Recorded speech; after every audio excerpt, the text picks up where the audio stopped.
I realized I was falling for a stranger the same day I noticed he ties his shoelaces the exact same way every morning at 8:12 a.m. I just didn't know it was the same person. It started stupidly. Boring Tuesday night. I was lying in bed, half scrolling through an app I downloaded and deleted at least 5 times before. You know the one. The I'm not really looking for anything serious app that somehow always turns into 3-hour conversations at 1 a.m. His profile was almost empty. No face pic. No bio except, probably closer than you think, and a blurry photo of what looked like a coffee cup on a metal table. Normally I would have skipped, but something about that line hooked me. I messaged first. Closer than I think? That sounds mildly threatening. He replied almost instantly. Or mildly interesting. Depends how brave you are. I actually laughed out loud. My name's Gideon, by the way. I'm not usually the bold one. I'm the observe from across the room type. The guy who overthinks texts and rewrites replies 3 times before hitting send. But with him, felt easy. We didn't exchange names. He said he preferred staying anonymous for now. I told him that made him sound like a secret agent. He said, maybe I just like the idea of you not knowing who I am.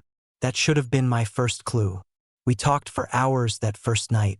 About dumb stuff at first, coffee orders, worst first dates, whether pineapple belongs on pizza. Then it shifted. It always does. He asked what my mornings looked like. I told him I grab coffee at the same cafe near my apartment before work. Always at 8:15. Always the same drink. Let me guess, he wrote. You stand near the window while you wait. I frowned at my screen. Okay. That's specific. You seem like a window guy. I brushed it off. Lucky guess. We started talking every night after that. It became a routine. I'd get home, toss my keys on the kitchen counter, collapse onto the couch, and there'd be a message waiting. Hey, window guy. He had a dry sense of humor, a little teasing, confident but not arrogant. And he paid attention. If I mentioned I had a stressful meeting the next day, he'd ask how it went. If I said I hated when people chewed loudly, he'd send a voice note exaggeratedly crunching chips just to annoy me. I tried to get a picture out of him. Come on, at least a blurry one. Maybe I've already shown you who I am. That line again. Always something like that. Meanwhile, in real life, my days were painfully ordinary. Same commute. Same cafe. Same barista who misspelled my name in a new way every week. Same people passing by. And there was this one guy. I didn't know his name. Tall. Dark hair that never quite stayed styled. Always wearing headphones around his neck, even when they weren't on. He'd come in around the same time as me. Order something simple. Black coffee. No sugar. We never spoke. But we noticed each other. You know how you can feel someone's eyes on you? It was like that. Some mornings, I'd glance up from my phone and he'd already be looking at me. Not in a creepy way. Just steady. One time we both reached for napkins at the same moment. Our hands brushed. Sorry, he said quickly. His voice was deeper than I expected. Calm. Controlled. All good, I replied, probably too fast. We both pulled back like the napkin dispenser had shocked us. That night, I told my mystery guy about it. Hot cafe stranger? He asked. I didn't say hot. You didn't have to. I rolled my eyes at my phone. He's just there every morning. And you've never talked? Nope. Maybe you should. Maybe he doesn't even notice me. There was a long pause. Then, he notices you.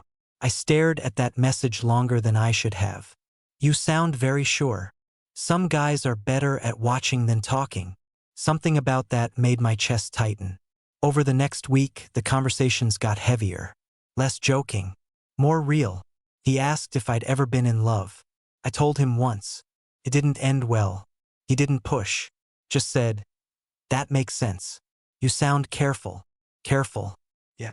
That's me. One night, I asked him the question I'd been circling around. Why won't you tell me your name? He replied, because if I tell you, it changes things. How? You'll start looking at me differently. That hit harder than I expected. I already look at you differently. I typed before I could stop myself. The 3 dots appeared. disappeared, appeared again. Gideon, he wrote. My heart actually skipped. It was the first time he'd used my name. You have no idea how close you are. I sat up straighter in bed. Close to what? To figuring it out. I didn't sleep much that night. The next morning, I went to the cafe like usual. I felt ridiculous, like I was in some low-budget rom-com, scanning the room for clues.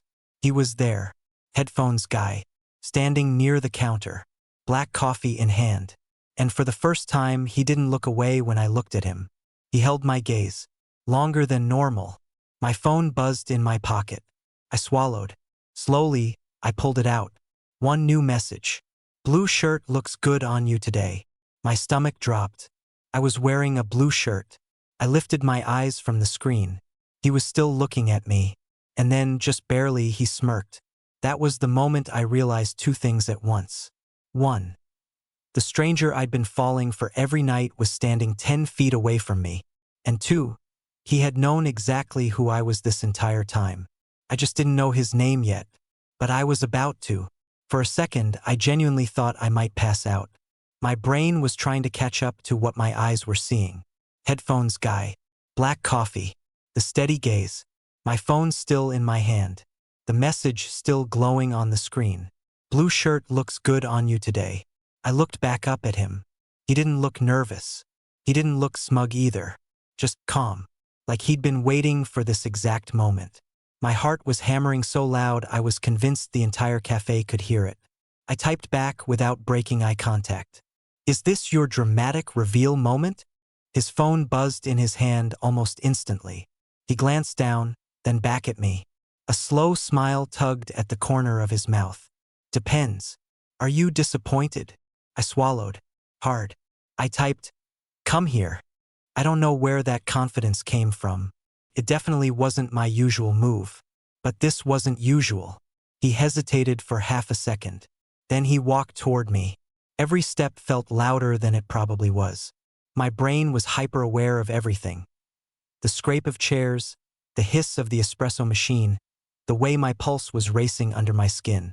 When he stopped in front of me, it felt surreal. I'd imagined this guy 100 different ways in my head. Built a voice around his texts. Assigned expressions to his words. And now he was just here.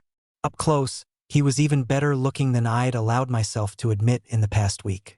Sharp jaw. Dark eyes that looked almost amused. A small scar near his eyebrow I'd never noticed from afar.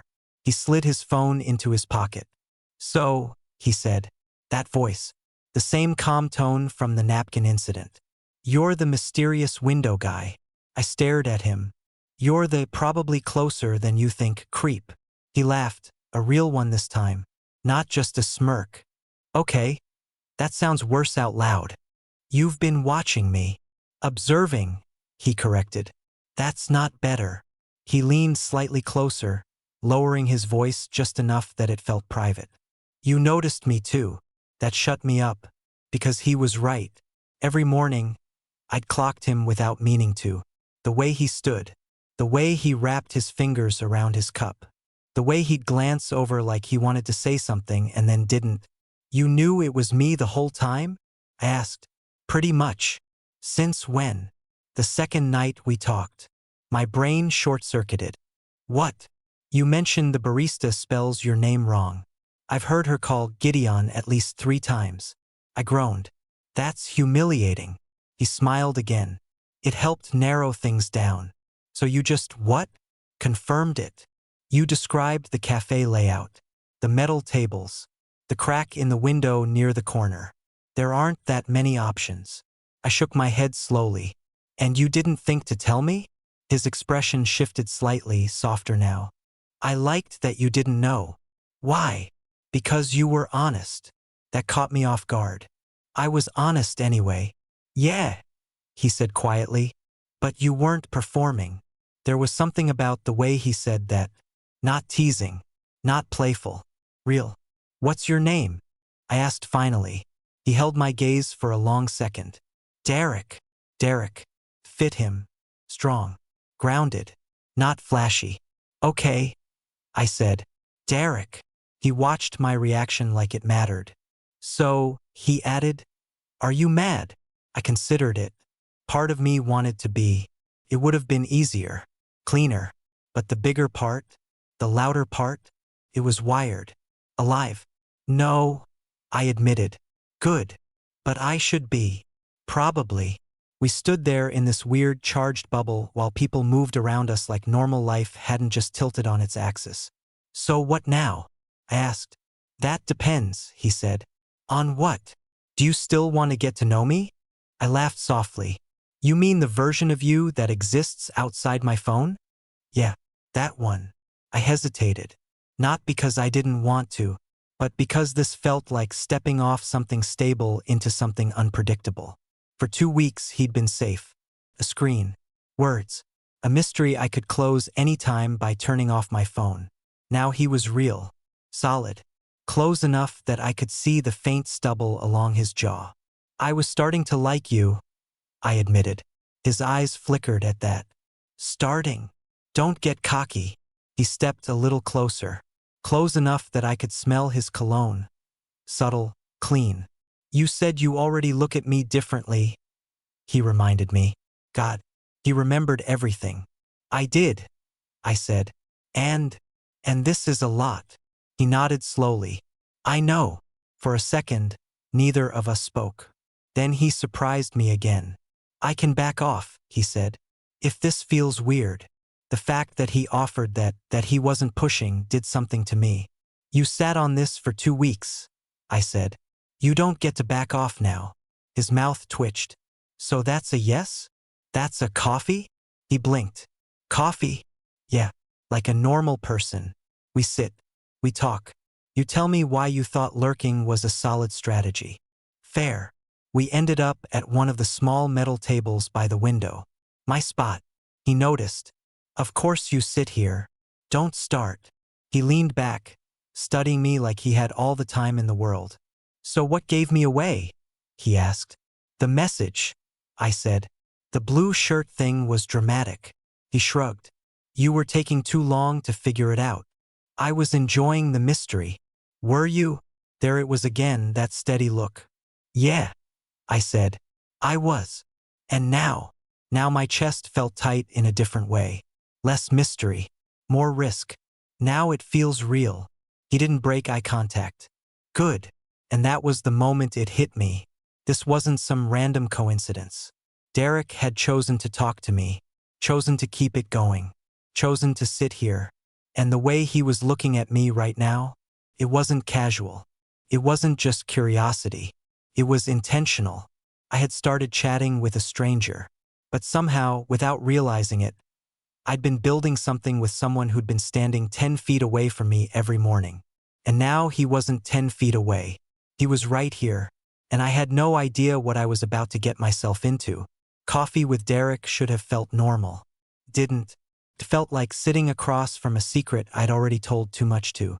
We talked for almost an hour that morning. About surface-level things at first, work, schedules, how long we'd both lived in the neighborhood. But underneath it, there was this constant current. Because every time he said something, I had two versions of him in my head. Derek from the screen, and Derek right in front of me. And somehow they matched. "You're quieter in person," I told him. He lifted an eyebrow. "That disappoint you?" "No, just different. Texting gives you time to think," he said. "In person, I'd rather listen." "That's convenient. For you or for me?" "For you," I shot back. "You already had a 2-week head start." He leaned back in his chair, studying me. "I didn't plan it like that. It kind of looks like you did." He hesitated just enough for me to catch it. "Okay," he admitted. "Maybe I didn't hate having the advantage." I narrowed my eyes. "That's manipulative. It's cautious." That word again. Cautious. "You think I'm that fragile?" I asked. "No," he said immediately. "I think you're careful about who you let in." That landed. Because it was true. After what happened with my ex, which I told him about late one night, thinking he was just a stranger who couldn't hurt me, I had gotten selective, guarded, efficient with my emotions. Derek knew that, because I'd told him. "I didn't want you shutting down the second you saw me," he added quietly. You thought I wouldn't like what I saw? He held my gaze. I wasn't sure. There it was. The first crack in his confidence. And for some reason, that's what made my chest soften. You're not exactly hard to look at, I said before I could overthink it. He blinked. Then a slow smile spread across his face. That's the first time you've complimented me in person. Don't make it weird. Too late. I kicked his foot lightly under the table. The tension shifted after that. Less mystery. More awareness. When we both finally glanced at the time, we realized we were late. Him to work, me to a meeting I was absolutely not mentally prepared for. We stood at the same time, and suddenly we were close again. Not cafe table close. Real close. So, he said, do we go back to texting like nothing changed? No, I said. No. No more anonymous messages. No more cryptic hints. He nodded slowly. Okay. But, I added, you still have to earn it. He smirked. Earn what?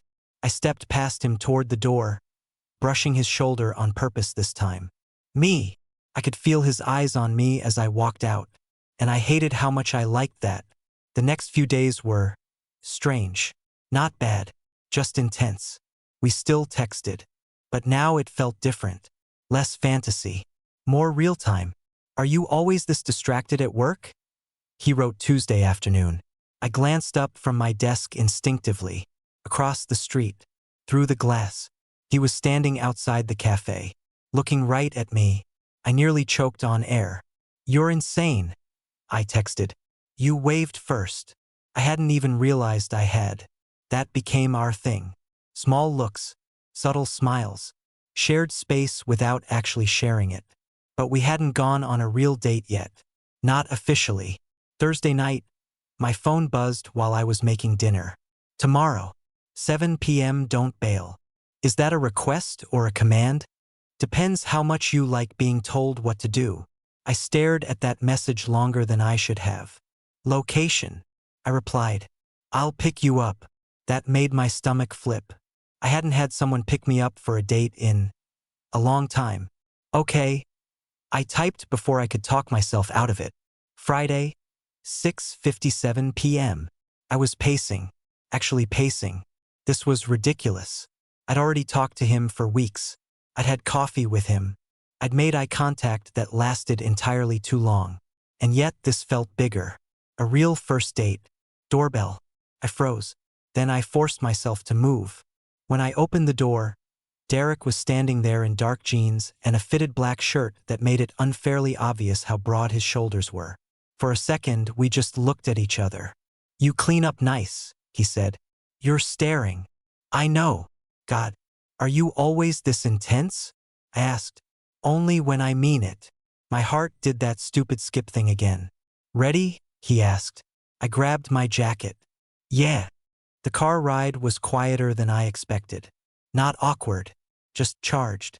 His hand rested on the gear shift. Mine was on my thigh. And at one red light, his fingers brushed mine. Neither of us pulled away immediately. That felt like a decision. He took me to a small restaurant a few neighborhoods over. Dim lighting. Not loud.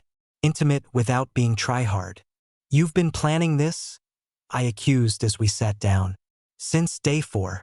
Day 4. That's when I realized this wasn't just flirting. My breath caught slightly. And what is it now? I asked.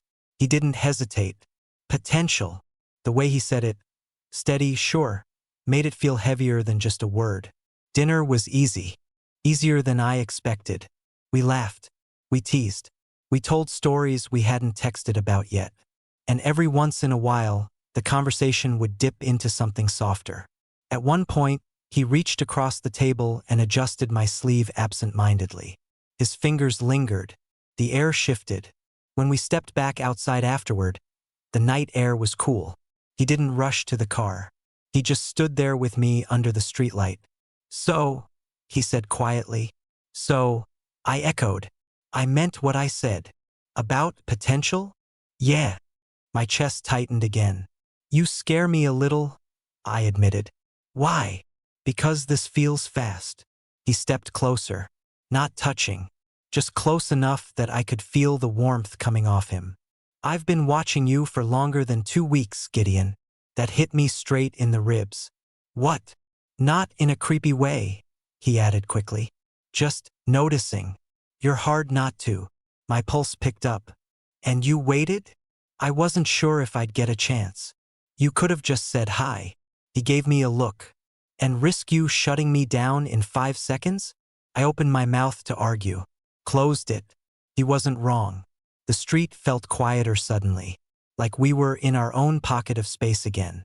"I'm glad you didn't say hi," I said softly. His eyes flickered. Yeah. A beat. Then two.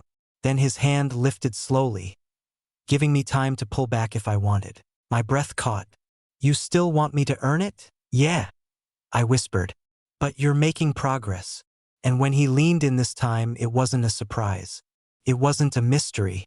It was deliberate, just like everything else about him. And when his lips finally brushed mine, it felt like something that had been building every single morning at 8:12 a.m. and was finally allowed to happen. That kiss stayed with me longer than it should have. Not in a dramatic, fireworks exploding way. It was quieter than that. Slower, like something clicking into place instead of blowing up. He didn't rush it. That was the first thing I noticed. "Okay," he murmured. That felt important. I laughed under my breath. "You say that about all your first kisses?" "No," he said immediately. "Just the ones I wait for." That did something to me. The ride home after was different from the ride there. His hand found mine without hesitation this time, fingers interlacing at a red light. It felt natural, like something we'd done 100 times already. When he parked outside my building, neither of us moved to get out right away. "I had a good time," I said unnecessarily. He smiled. "I know." I turned to him. "You know? You stop tapping your fingers when you're relaxed." I stared at him. "You noticed that?" "Yeah." I shook my head, half smiling. "You're dangerous." "I've been told." He walked me to my door. Didn't push. Didn't assume. Just waited. "I'm not inviting you in," I said, even though my hand was already on the knob. "I know," he said calmly. That made it easier. He leaned in, kissed me again, softer this time, and stepped back. "Text me when you're inside," he said. "Bossy." "Cautious," he corrected. I watched him walk away before I went in. That night, lying in bed, phone glowing in the dark, I realized something unsettling. I trusted him. Not completely, not blindly, but enough that it scared me. Over the next couple of weeks, Derek and I slid into something that felt like a rhythm. Morning glances at the cafe turned into shared tables. Black coffee for him. My usual for me. Sometimes he'd steal a sip just to annoy me. "You like it," he'd say. "I tolerate it." Liar. Evenings were split between texts, walks, and low-key dinners. Nothing flashy. Nothing rushed. But there was intention in everything he did. One night, as we walked through the neighborhood, I asked him the question that had been sitting in my chest. "Why me?" He didn't answer right away. We stopped at a crosswalk. He looked at me instead of the light. "You really want to know?" "Yeah." "You don't try to impress people," he said. "You don't oversell yourself. You listen. And when you like someone, you let it show in quiet ways." I swallowed. That's not exactly a bold pitch. It is to me. Another pause. "I've dated loud," he added. "I wanted calm." I laughed softly. "I don't feel calm." "You are," he said. "You just don't realize it." A few days later, I stayed over at his place for the first time. Nothing dramatic happened. No rushing. No expectations. We cooked pasta. Burned the garlic. Ended up eating on the couch in mismatched bowls. At one point, my head ended up against his shoulder. He didn't move. Didn't tense. Just adjusted slightly so I was more comfortable. That felt bigger than any big gesture. Later, lying next to him, his arm draped loosely over me, I listened to his breathing slow as he fell asleep. And for the first time in a long time, I didn't feel like I was waiting for the other shoe to drop. It hit me one morning at the cafe. We were standing in line. His shoulder pressed lightly against mine, and I thought back to that first night. The anonymous messages, the mystery, the distance. I looked up at him. "What?" he asked. "I almost missed this," I said. He frowned slightly. "How?" "If you just said hi that first day," I admitted, "I probably would have smiled politely and moved on." He nodded. "I know. And if I'd figured it out sooner," I added, "I might have panicked. Probably. But instead," I said quietly, "we got to know each other without the noise." He reached for my hand under the counter. Exactly. That was the moment it clicked. I hadn't just fallen for a stranger online. I'd fallen for someone who had been there all along, watching, waiting, choosing me carefully. And now, standing beside me in line at 8:12 a.m., Derek squeezed my hand and leaned in. "Blue shirt again tomorrow?" he murmured. I smiled. "Only if you keep noticing." And he did. About a month in, something shifted. Not in a bad way, just deeper. Up until then, everything had felt intentional but light. Coffee, kisses outside my building, nights on his couch where we fell asleep halfway through a movie. But there's a point in something new where it stops being exciting and starts being real. And real is scarier. It happened on a random Wednesday. I'd had a brutal day at work. Everything went wrong. A client backed out. My inbox was a disaster. By the time I got to the cafe the next morning, I was already irritated. Derek was there first. He looked up when I walked in and immediately knew something was off. I didn't have to say anything. He didn't ask, "What's wrong?" in that loud, public way some people do. He just shifted slightly, creating space at the table. I sat. He slid my coffee toward me without comment. "You're quiet," he said gently. "Tired," I muttered. He studied me for a second, then nodded. We didn't talk much that morning. And for some reason, that meant more than if he'd tried to fix it. Later that night, I went to his place. I didn't text ahead. I just showed up. He opened the door looking confused and then concerned. "You okay?" I shrugged. "Can I just sit here?" His expression softened instantly. "Yeah, of course." We ended up on his couch. No music, no TV. I told him about the client, about feeling like I was always one mistake away from everything collapsing, about how exhausting it was pretending I had it together all the time. He didn't interrupt, didn't offer advice, just listened. And when I finally ran out of words, he pulled me into him. Not dramatically, just firm, steady. "You don't have to perform with me," he said quietly against my hair. That sentence hit harder than I expected, because that's exactly what I do. At work, with friends, on dates before him.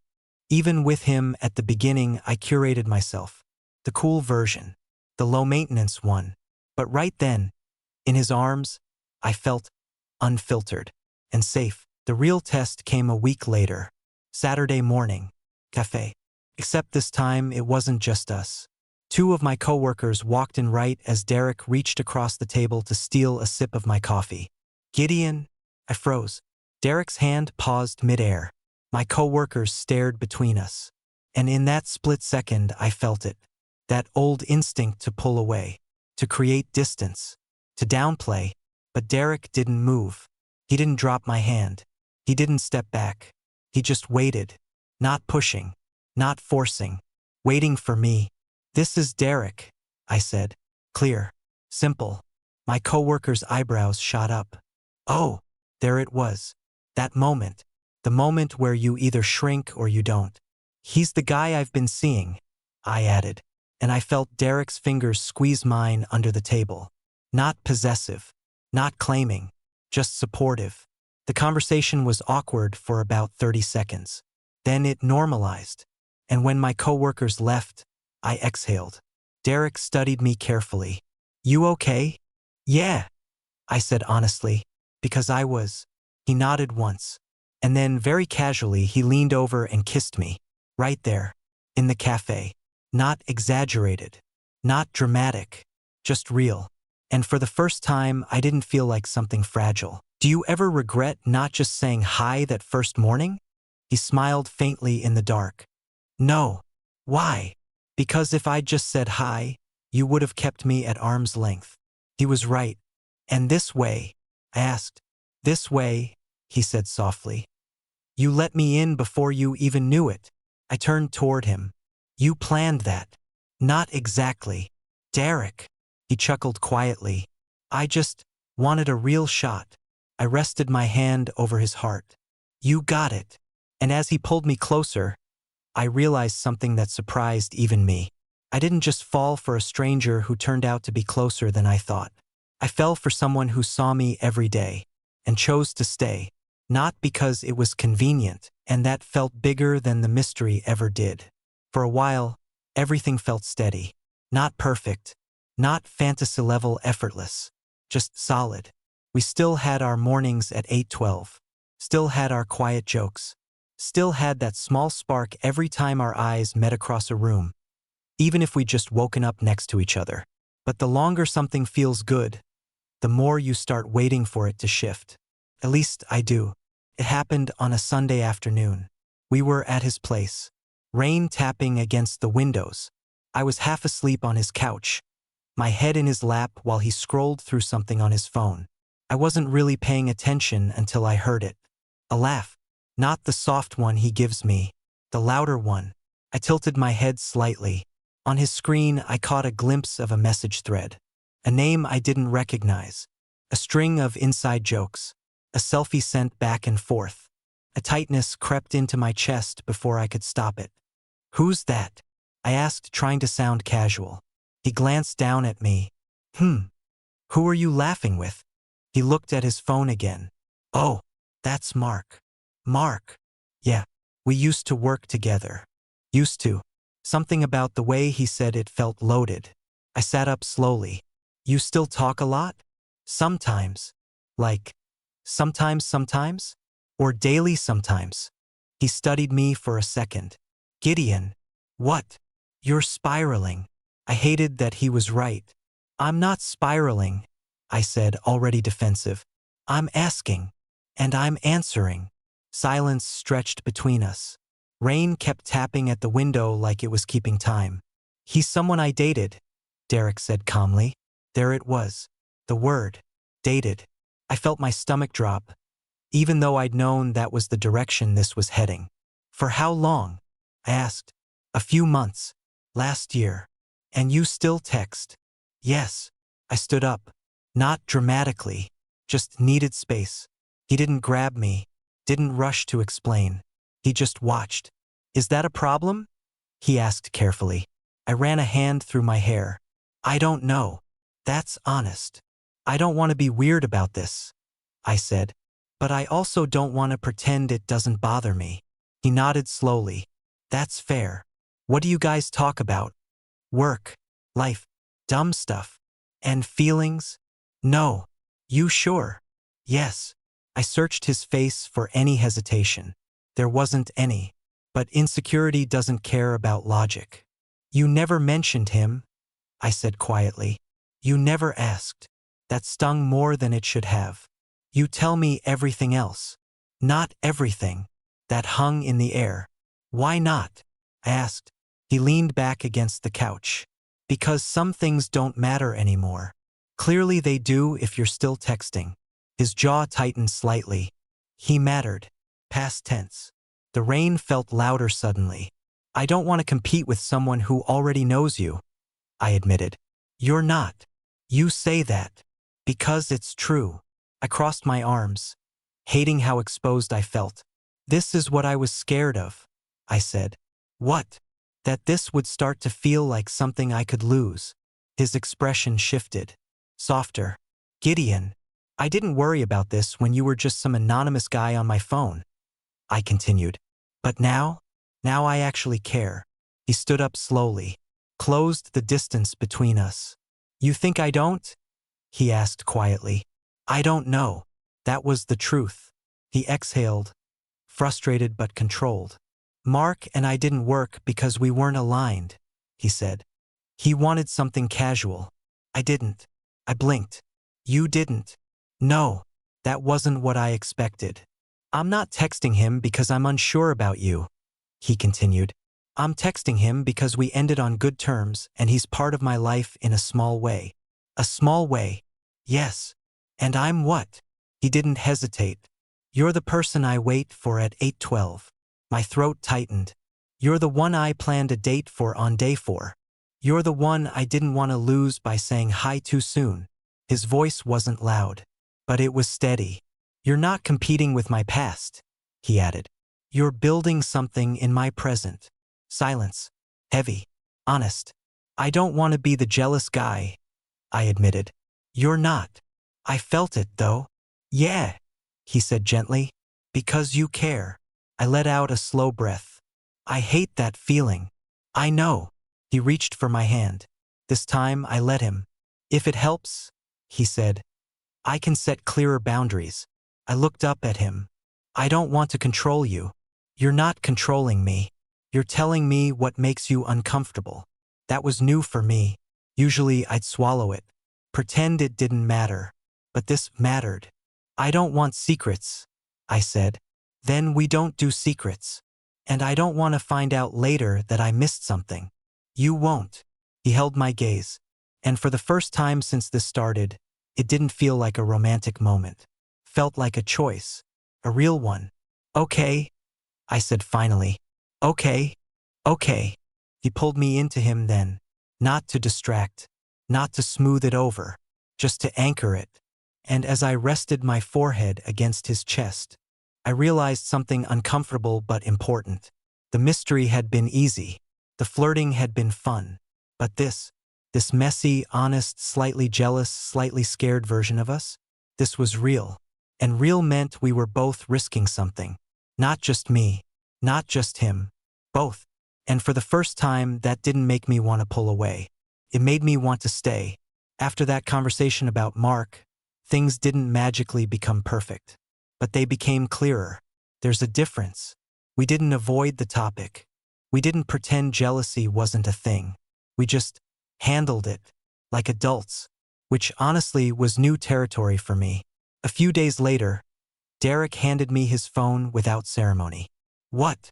I asked. Look. It was the thread with Mark. The last message was simple. Hey man, I'm seeing someone seriously now. Might be a little less available. Just wanted to be upfront. Mark's reply was supportive, mature, uneventful, no drama, no hidden tension. Derek locked his phone and set it aside.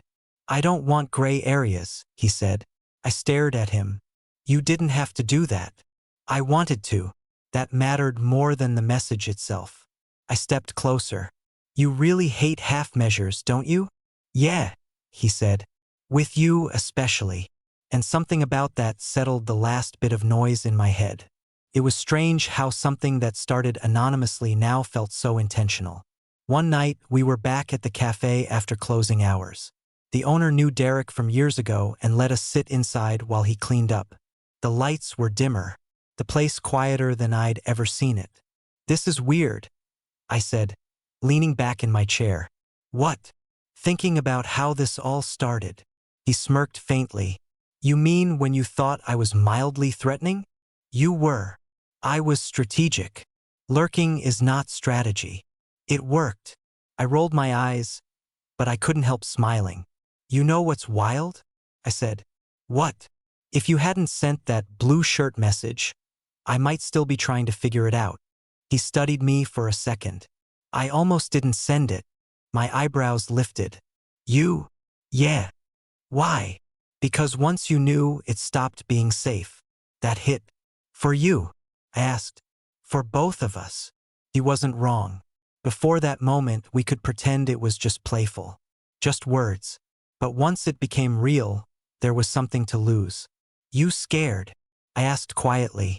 He didn't look away. Yeah. That honesty still surprised me. Of what? Of wanting something that might not want me back. My chest tightened. Derek. I know, he said. You've been clear. But feelings aren't logical. I stood up from my chair and walked around the table until I was in front of him. You really think I'd be here if I wasn't in this? He looked up at me, eyes steady. I don't know what "in this" means yet, he admitted. That was fair. Neither did I. I leaned down slightly so we were eye level. It means I wake up and check if you texted, I said. It means I look for you at 8:12 even when I know you'll be there. It means when something good happens, you're the first person I want to tell. His jaw tightened subtly. That's not casual, he said. No, I agreed. It's not. A beat passed between us. Then he stood up. So what is it? He asked. I exhaled slowly. It's not a mystery anymore. Good. It's not just potential. His eyes flickered slightly. Then say it. There it was. The moment. Not dramatic. Not cinematic. Just real. I'm not seeing anyone else, I said first. Neither am I. I don't want to. Me either. Silence. You're my boyfriend, I said finally. The word felt heavier than I expected. But right. He didn't grin. Didn't celebrate. He just looked relieved. Okay, he said softly. You're mine too. Mine. That could have felt possessive. Instead, it felt grounding. I caught myself smiling at something stupid on my phone. A memory notification popped up. A screenshot. The first message he ever sent me. Or mildly interesting. Depends how brave you are. I laughed under my breath. Derek looked over from the kitchen. What? Nothing, I said, walking toward him. I wrapped my arms around his waist from behind, resting my chin on his shoulder. You were right, I murmured. About being closer than I thought. He turned slightly in my arms. And I'm glad I was brave. He smiled. That same small, steady smile from the first morning I realized it was him. Me too. And the thing is, the mystery was fun. The reveal was electric. But the best part was realizing that the stranger I'd started falling for every night had been real all along. Not an idea. Not a fantasy. Just Derek. The guy who ties his shoelaces at 8:12 a.m. The guy who waited instead of rushing. The guy who chose me in daylight, not just in messages. And somehow, without even realizing when it happened, I chose him right back. You'd think that would be the end of it. We figured it out. We defined it. We said the word boyfriend out loud without choking on it. But here's the thing about relationships that start with mystery. Once the mystery is gone, you have to build something that can survive without it. And that's where it really began. It was a random Tuesday morning when I noticed something small but important. I walked into the cafe at 8:12. Derek wasn't there. At first, I didn't think much of it. Maybe traffic. Maybe work. 8:14. Still no Derek.